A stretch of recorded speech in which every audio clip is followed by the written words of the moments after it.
A very good morning to you guys. Welcome to our Sake Online. My name is Brighto Ngube. There are many ways people that are doing to preserve and observe our culture. Part of them is observing how we dress. Some are writing about that. Some are even documenting what are we eating at our homes, be it issue of language and also. But however, others are writing books to document our culture and heritage. In this book this morning, I'm going to be unpacking this book and reviewing this book written by Arnold Maibongenkala, a historian based in Bulawayo. It's called Ndebele Culture. In this book, they're talking about adolescent, adult rules, marriage, and payment of lobola. How was it done back in Dulu? So help me understand and more about this book is Arnold Maibongenkala, the author of Ndebele Culture. Good morning to you, sir. Thank you. Good morning. First, you did your studies at UNISA. Speak to us about how you did your studies there and how it relates to historian that you're doing now in terms of preserving our culture. Okay.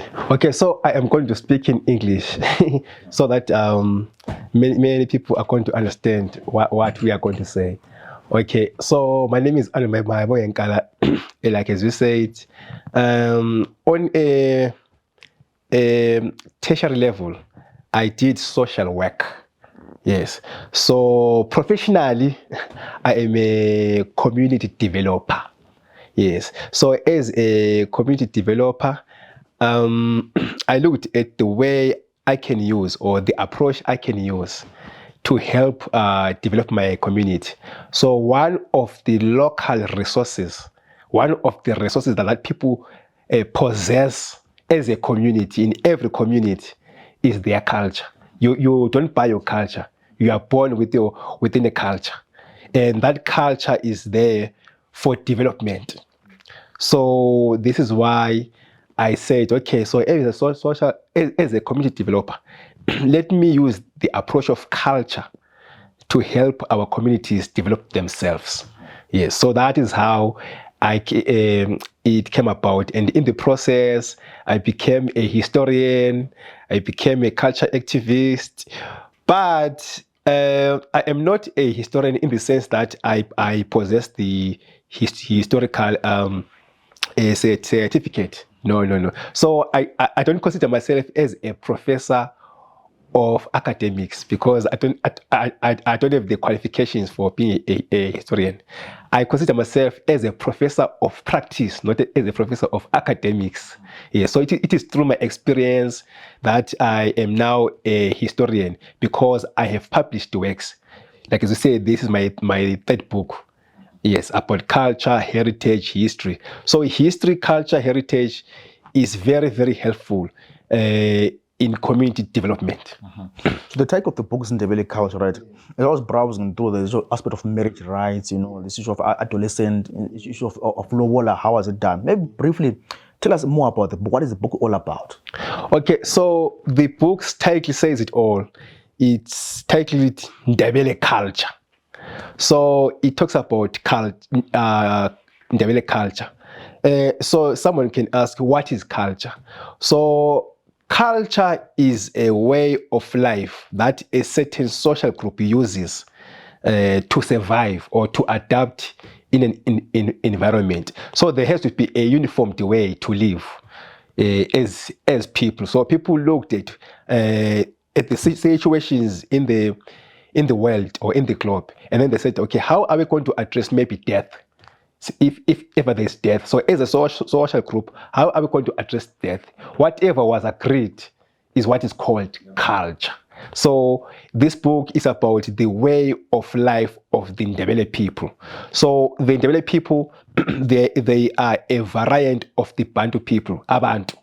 So in other words, this book is actually an epitome of Bantu culture because there is no specific Bantu culture. There are many variants. So the Ndebele culture is a variant of Bantu people, meaning that if you get to understand this book, it will make you easier for you to understand other ways of living of Bantu people all over sub-Saharan Africa. Speaking of the way of living, right? In this book, when I was reading the book, the aspect of folk tales. I know growing up, used to be told folk tales on intelligence. Speak to us about that part of Ndebele life to say folk tales. How much did they contribute for people, for kids to know about their culture? Okay, so folk tales are what we call folk stories. These are stories within a community. So some folk tales. So now there's a difference between a folk tale and a fairy tale. So a fairy tale, inganekwane, like as we say it in Isindebele, is part of folk tales. So folk means just a community. Yes. So a fairy tale is part of folk tales. So these stories, so as Bantu people, we were not really good in writing or even in drawing, like the San community or like the Egyptians. So the Egyptians are the ones who came up with the writing system. But as Bantu people, we are very good, or we were very good with oral traditions, telling the stories from one generation to the next through the word of mouth. Yes. So this is why this is where the folk tales come into play in a community, trying to preserve knowledge, trying to transfer knowledge from one generation to the next. So in terms of folk tales, in my book, I spoke about the origin myth, how the Bantu people came to being, and I also spoke about fairy tales, izinganekwane. Yes. So in the origin myth, I was just speaking about how umuntu was born. Yes, and yeah, it's a very interesting story.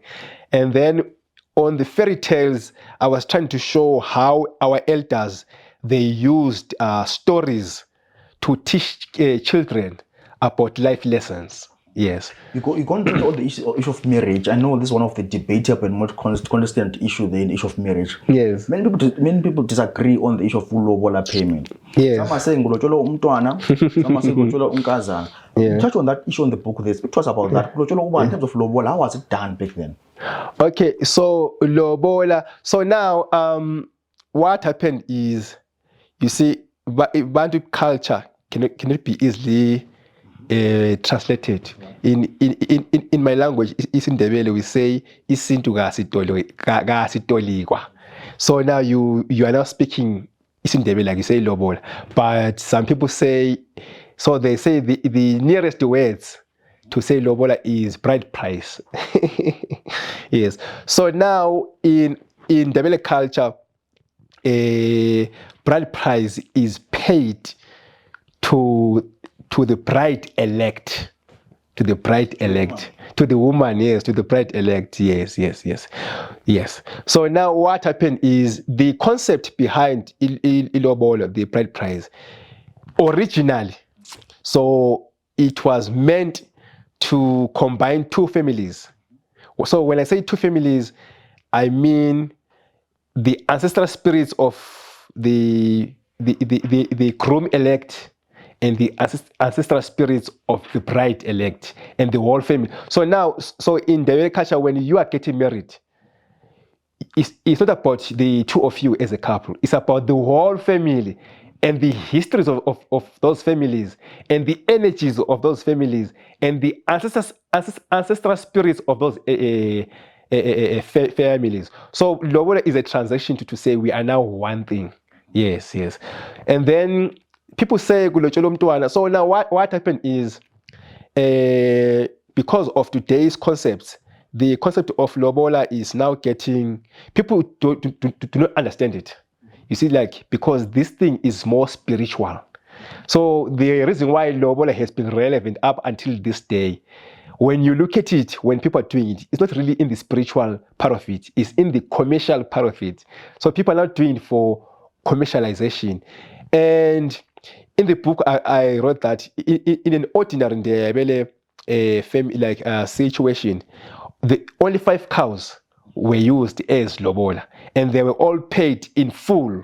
But today, you will find that maybe lobola can be 10 cows. But however, someone says, people say, I'm a lobola qedwa. So if you that's why I am going. So long ago, you had to pay 5 cows because you were combining two families. But today, because of today's life, maybe some people, and so back then, your father will pay lobola for you. So it was easy, but today you will, because of the situation today, you will find that maybe you are not even working, or you are working, but because you are starting a family, so it's not going to be easy for you to pay everything Unlike your father has been working for a very long time. Yes, that is why the father was one who was paying lobola. So today again, the perceptions now people look at the qualification of the woman, whether she's a celebrity or not, the value of the woman, and then they will tell that maybe it's 10 cows. You see, and by that time maybe you can only manage maybe 2 cows. So now, because this thing has been very frequent, so now there has to be a way to address it. This is where culture comes in, and this is where culture has to change so that it becomes relevant. This is where this concept of saying that you cannot finish is now taboo because of the situation. It's now taboo for you to pay lobola in full. So now it must come in installments. It's a way to make people not to feel, to lose their self-esteem, self-confidence, you see, because it's not easy to pay 10 cows. Yeah. So that's how it came I about. want to come through the around issue of marriage again. There was the aspect of ungena. Uti after marriage, when the spouse, the husband dies, and then the younger one, and so on and so on. Speak to us more about that. It's part of the book as well. Speak to us more about that part of ungena in marriage. Actually, this book speaks about all the aspects of life, because I said culture is a way of life. So you can ask me anything is there in the book. So in English, ukungena is called leverage. Leverage, yes. So now, as I told you that marriage is a combination of two families, you see. So what happened is, if the husband dies, because this woman is now part of this family, you are married to this family, not only to the husband. So now there was a cultural way for you to replace that husband within the members of the family. So now they will look for the younger brother of the deceased husband to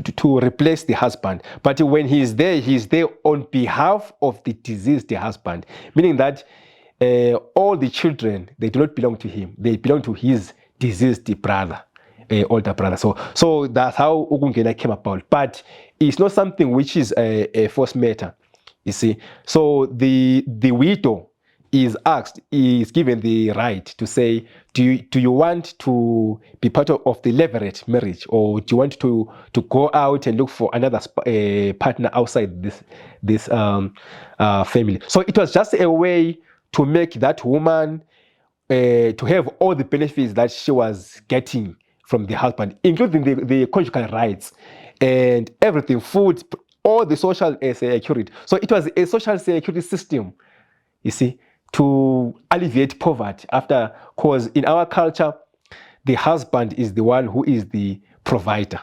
Yes. Allow me to go back a bit in terms of growing up, adolescents and so on, small kids, young adults. There's aspect of ukuthomba for young girls and also uphupha isalukazi for young boys. That's wet dreams, right? Speak to us more about that part. I know science. We learned that in science. Wet dreams and also ukuthomba. Speak to us about that part in adolescence in terms of Ndebele culture. Yes. So now, since I said that culture is there to address the needs of the community, so one thing that is inevitable is that people grow. You see, so when they grow, there comes a time when they have to be teenagers. And you know, teenage will come with its own responsibilities and rights and many problems and many challenges. So that on its own was supposed to be addressed by the community. So now this is where the passage of rights about a teenage comes in. So ukuthomba, the word ukuthomba, it means maturity. So you'll be maturing both physically and mentally. So there were ways of trying to address that, because now as a person, now you'll be seeing some changes in your body. So there are ways for you to understand what is happening to you and what are the responsibilities or what are the expectations from now on. So this is where culture comes in. Someone is now being cancelled. So there are people who come to cancel you, yes. And then the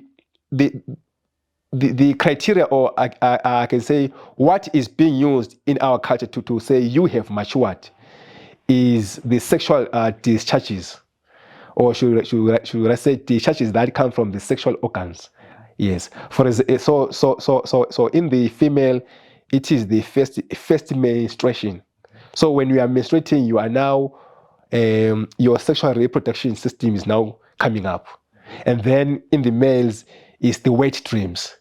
So these two fluids are the ones that determine that you are now matured in our culture. Yes. And then there are things that are being done. So there are ways that a person has to show that I have reached that point. So back then, but now because of Westernization and Christianity and other dynamics, some of these things are now no longer being done.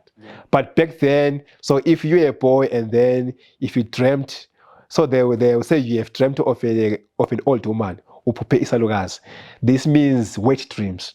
So there were ways you were supposed to show. So you have reached that point. So you will wake up early in the morning, go and bath by the river early in the morning. So you are bathing that discharge. And then from there you come to your homestead. Then you get by the gate, just by the gate there. So everybody will know when they wake up early in the morning that why is he there? They know, yes. So now there are now rituals. I wrote a lot about those rituals, what happens, yes. Yeah. You touch on adulthood, homesteads. I know it's Kongwani. Many people know about that. You touch on Chief Gambo as well. We spoke about that before in the previous shows. You touch also on King Mzolika's commemoration. But I want us to focus more now on the part. I know Chief Dagamela wrote a chapter here in this book. Chief Dagamela Awards. Speak to us about the importance of Dagamela, role play about Dagamela in your life, and also his chapter that he contributed in this book. Okay, so Chief Dagamela, yes, he contributed in the book, and now so this book helps you to understand how culture has been evolving over time.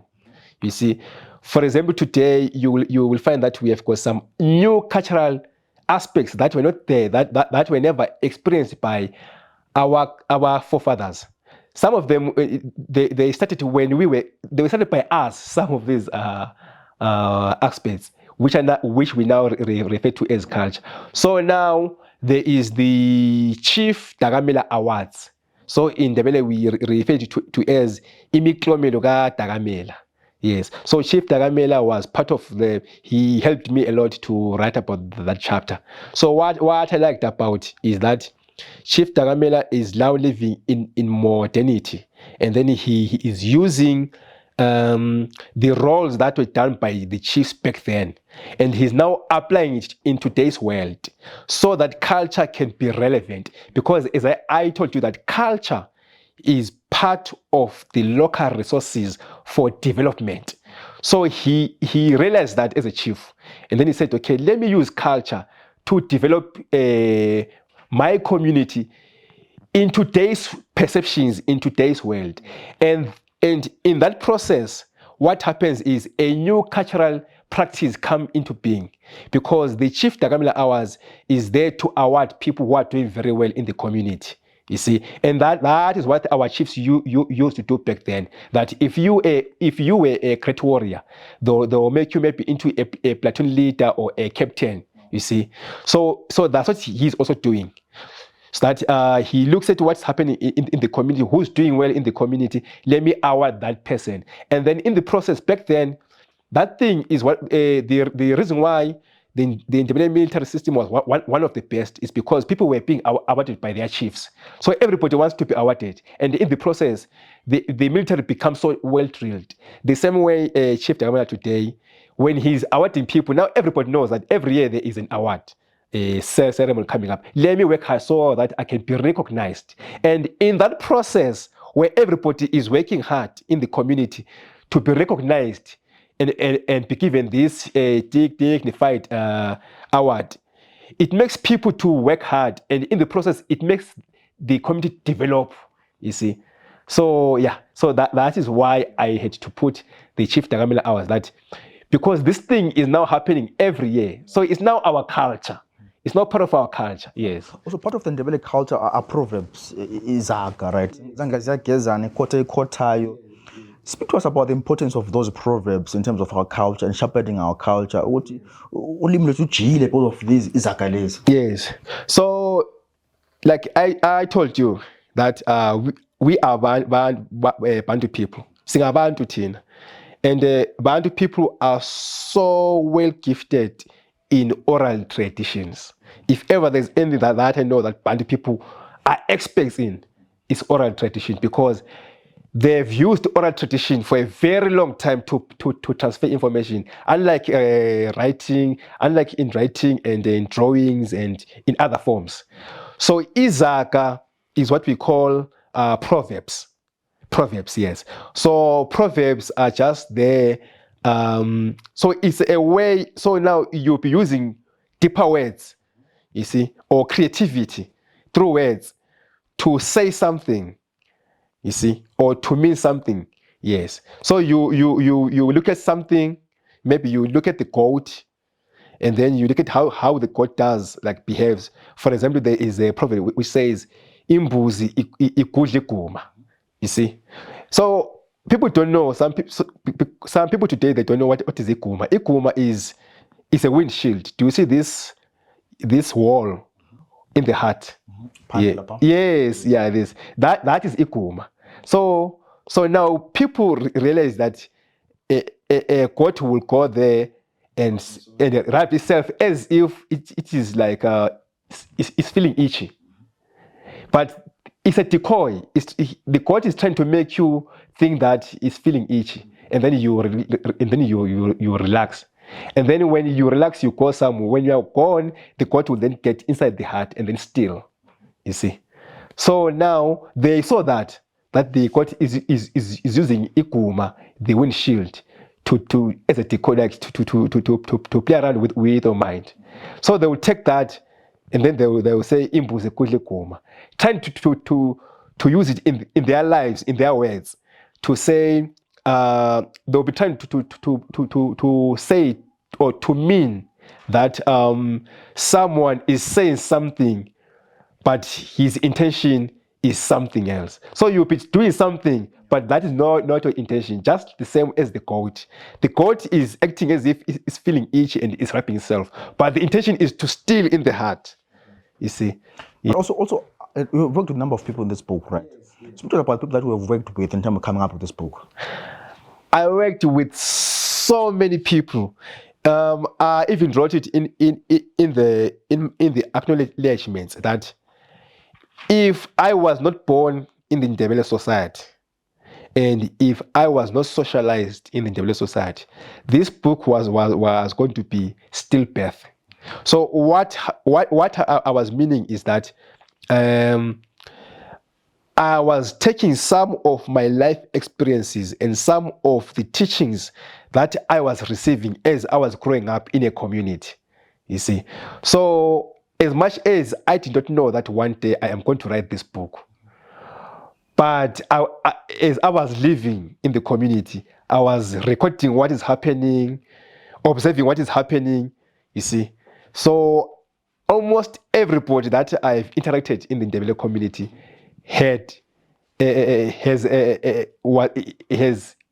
is involved in this book. Yes. Yeah. Yes. Last thing, Nkala, in terms of if I want to buy this book, I'm locally in Bulawayo, I want to buy this book, I'm in Harare, I'm in South Africa. How can I buy this book and how much is this copy of this book? Okay, so this copy costs US $25 or South African rands 500 South African rands. Yes. So the easiest way you can get this copy is to find me on social media. You can find me on Facebook. My account is Arnold Maibongwe Nkala. Well, I am also found on Twitter, even if I'm not that X actually, even if I'm not that very active. Yes. So on X, I'm at Nkala Historian. But the best way to find me is Arnold Maibongwe Nkala on Facebook, and then from there, I'll see how I can make this book reachable to you. Yes, but wherever you are in the world, you can get this book. Is it there on Amazon? It's not yet on Amazon due to some technicalities, banking technicalities. For now, I am selling it in hard copies. Yeah. Yes. So this is a 200-page book. You can't sit all day and review the entire book. But anyway, we have a quite interesting book. They touch on the issue of culture, homestays, the food, how marriages were done back then. Thanks so much, Nkala, for joining us this morning and unpacking this book. Our people can go out there and purchase this book and enjoy what the fruits are in terms of the Ndebele culture. Oh, thank you so much. Thank you so much. There you have it, been watching the Civic Forum. My name is Brighton Ncube, and my guest for this morning is historian Arnold Maibonga Nkanda. They're speaking about this book, Ndebele Culture, speaking a lot of things about food, man. Culture, the Ndebele history, the homestead, how marriages were done, and adulthood, as well as adolescent. It's quite an interesting book. They go out there and buy the book. He's mentioned earlier on how you can reach out to him to purchase this book. I hope you guys enjoyed the show this morning. For myself, Brighton Ncube, it's bye for now.